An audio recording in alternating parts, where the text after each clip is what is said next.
What we don't want is an archbishop who thinks he can fix everything. Don't want an archbishop who thinks that it's worth continuing to press on divisive issues. That is damaging everybody. What we do want is someone who's a pastor, who's committed to proclaiming the gospel. And I would say, and I've said this in lots of conversations, it seems strange to have to say it, we just want an archbishop who believes the teaching of the church. Reverend Dr. Ian Paul, it's just so good to talk to you again. We are in an interregnum as far as leadership in the Church of England goes, and we often catch up talking about the living in love and faith documentation in the church and the whole argument around marriage and what that means in the Church of England. You, of course, are a member of the Archbishop's Council, as well as all the other amazing things that you do and the commentary that you give. And right from step one, I think people need to go and read your blog. We'll put the I don't know how to pronounce it actually, but we'll put but it's best to talk about Ian Paul blog. That's the way to find it. Ian Paul blog, yeah. But we'll put the link up on the screen. It really is required reading these days for anybody interested in what's happening in the Church of England. Because not only are you great at theological aspect, but you're also great at the way the organisation works and the. I do have a bit of a team as well, so I have guest writers on that as well. So it's brilliant work, and I really would recommend people go and read it because it's a real state of the nation as to what's happening in the Church of England. So well done there. But I wanted to take a few moments of your time, if I could, Ian, and just talk about a couple of things that are going on in the Church of England. Largely what's happening with living in love and faith at the moment, because a new document has come out which is saying, look, or a new video, can't we all just live together with our differences? Why are we arguing? Then, of course, it seems to me it's been pushed back, any decision around it, until, well, depending on what you read, either 2026 or for several years beyond that. And of course, we've got this big interregnum and what's happening with the choosing election, whatever you call it, of the new Archbishop of Canterbury. The discernment process, I think, was probably the best language there. Okay, well, over to you. I mean, give us an update. What's going on? Well, I mean, there's the situation with the Living in Love and Faith program, the debates about marriage and sexuality. At one level, it's in a bit of a hiatus in that there's nothing new to report. It's being recognised. There's some major theological work that's being done. So the what used to be called the Doctrine Commission, the Faith and Order Commission, are doing some theological work on that. Nothing's going to be brought back to Synod on that until at least February 2026. However, in that hiatus, in that gap, as you say, Martin Snow and another bishop in London, a suffragan bishop of Edmonton, have produced a video.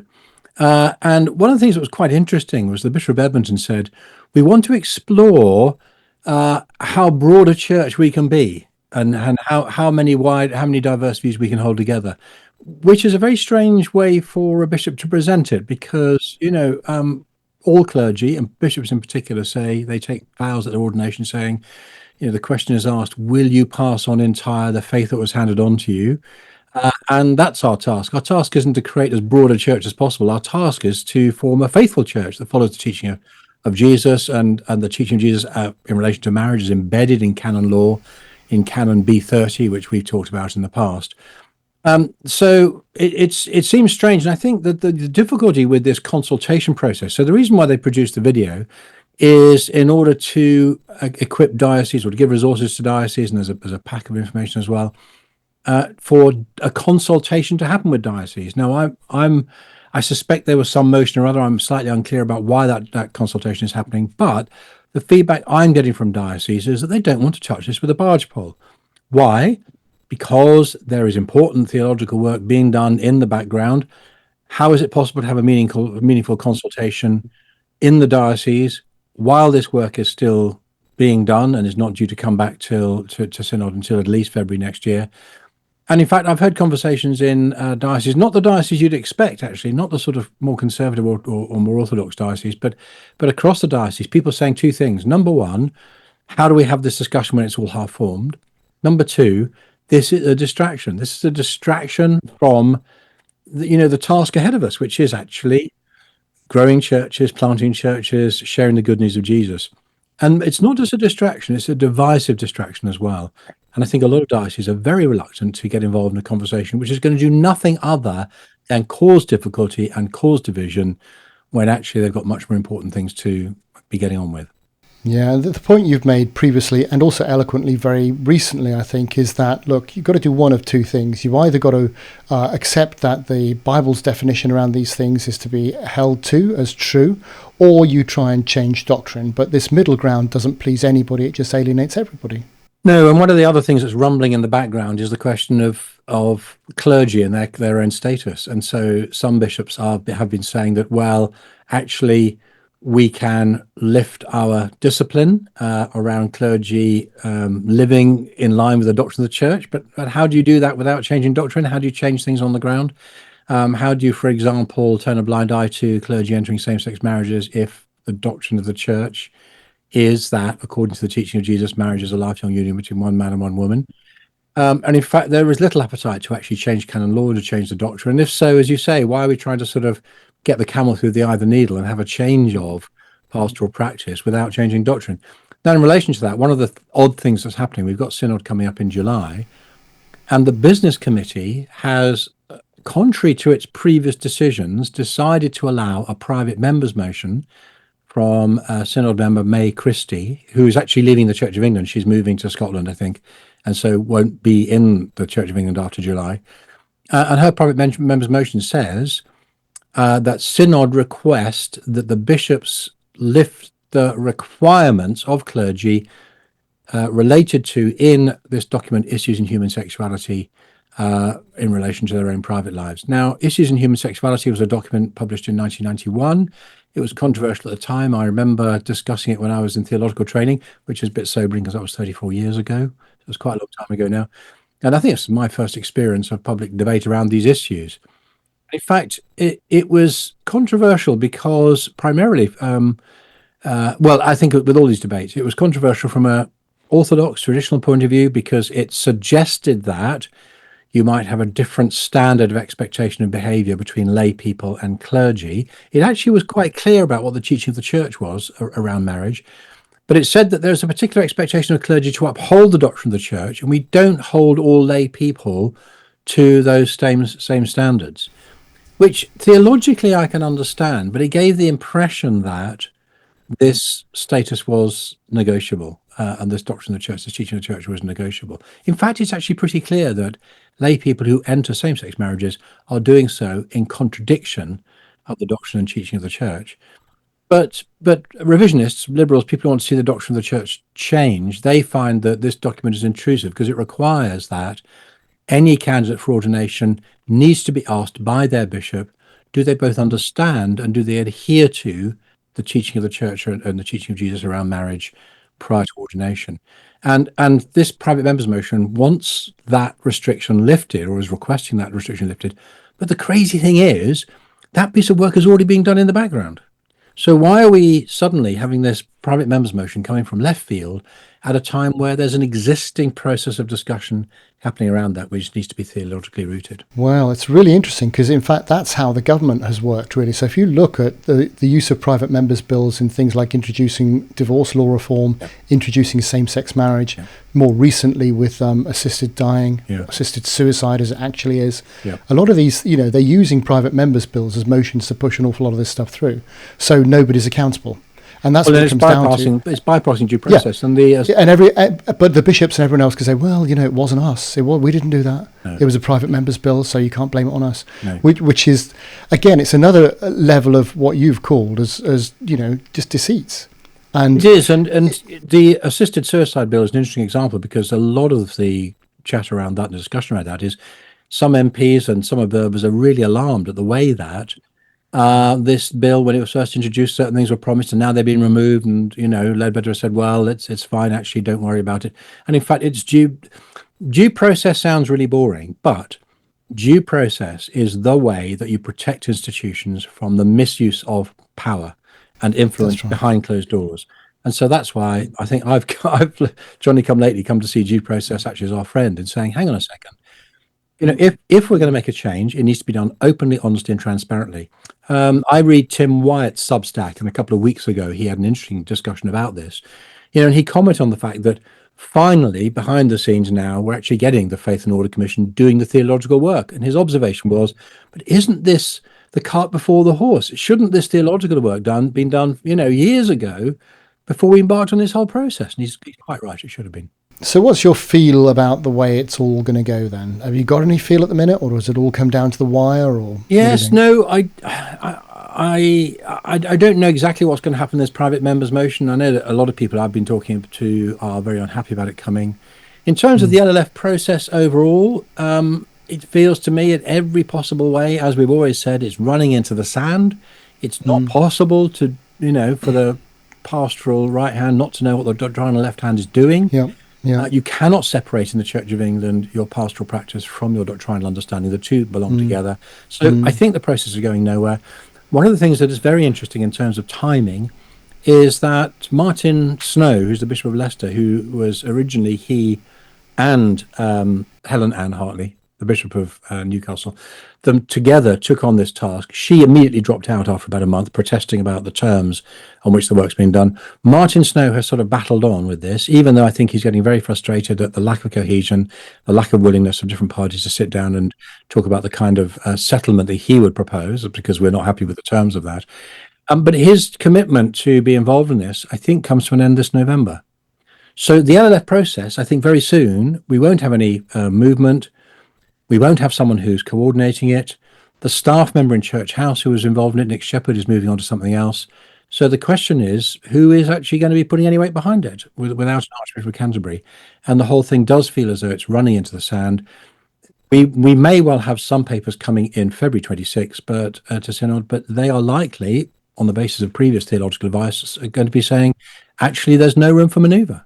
And there's nothing more that can be done. There's no room for manoeuvre on clergy entering same-sex marriages, and there's no room for manoeuvre either on these prayers and love and faith being used in a standalone service, because the moment you put them in a standalone service, it starts to look like blessing a same-sex marriage.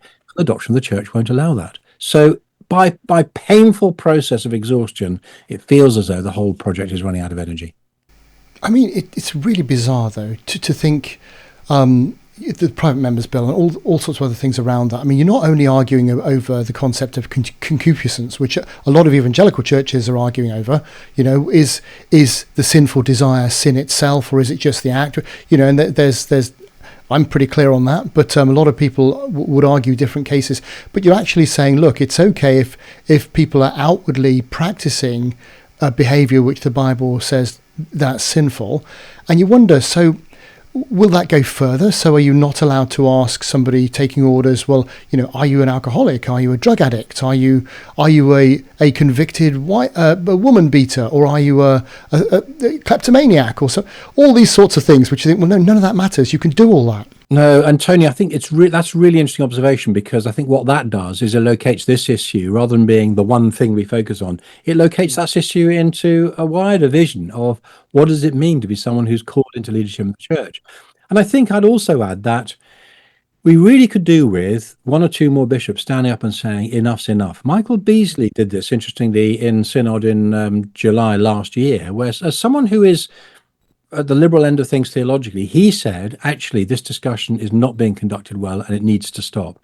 And I think we need some other bishops who are prepared to stand up and say, regardless of your theological view, the real danger here is, I mean, people will have heard of this so-called quiet revival that's happening across Britain, with particularly young people begin to explore faith in a way that they perhaps haven't done previously.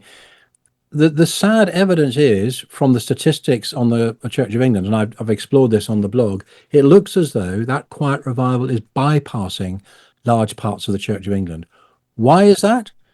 Well, because, number one, people don't want to join a church which is constantly arguing at internecine warfare with itself, number one. Number two, young people are not drawn to churches who simply mirror the culture around them. The culture around them, particularly on sex and sexuality, is exhausting them and actually causing harm. And they want to hear something different. And it's churches that are going to say, do you know what? We've got good news about sex and marriage. I mean, I mentioned to you previously, I've just written this Grove booklet recently on what is sex for.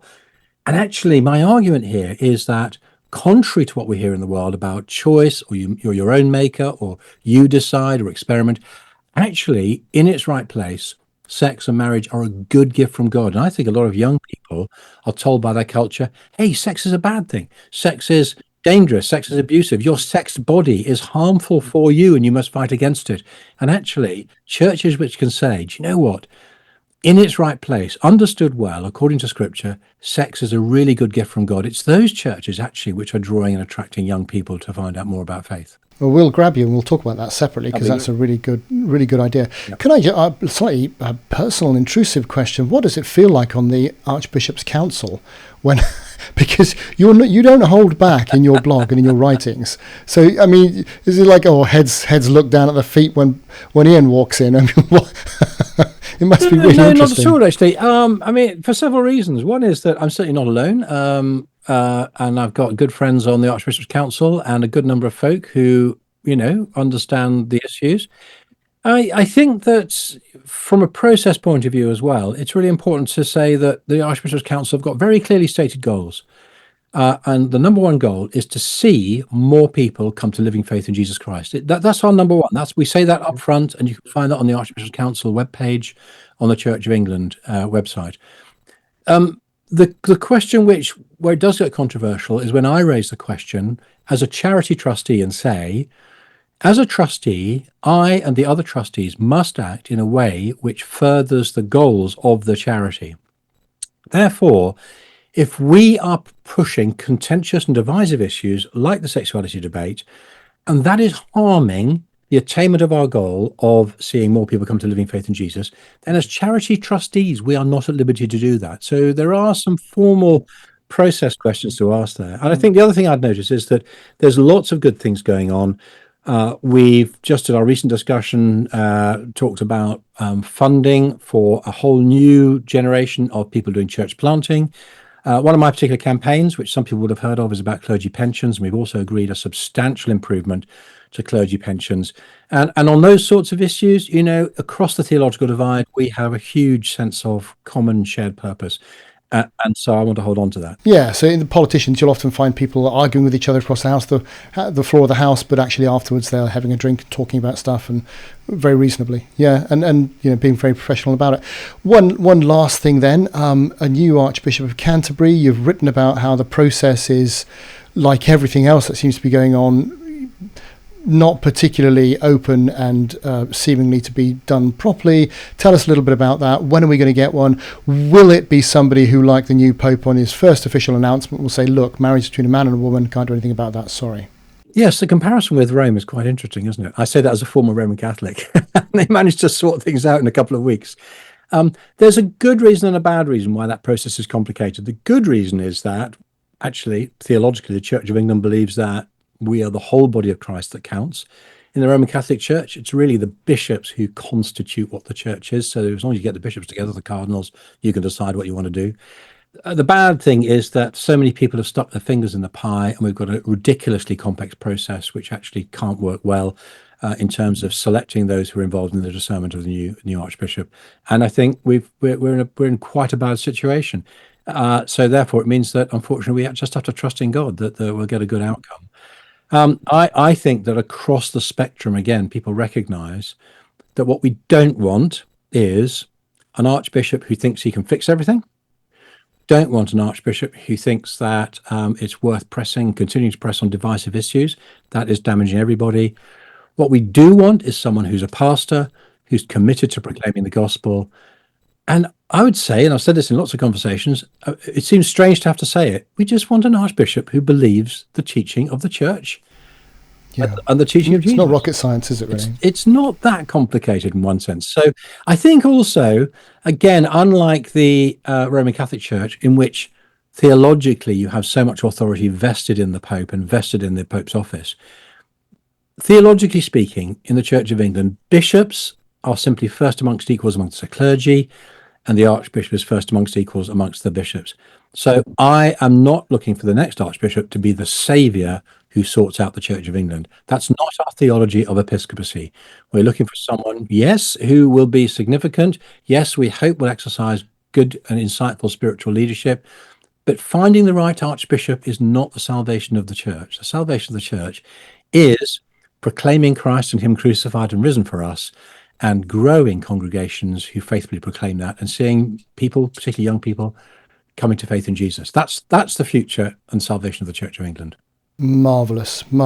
Reverend Dr. Ian Paul, so great to catch up with you. Thanks for your time. Great to be with you, Tony. Thank you.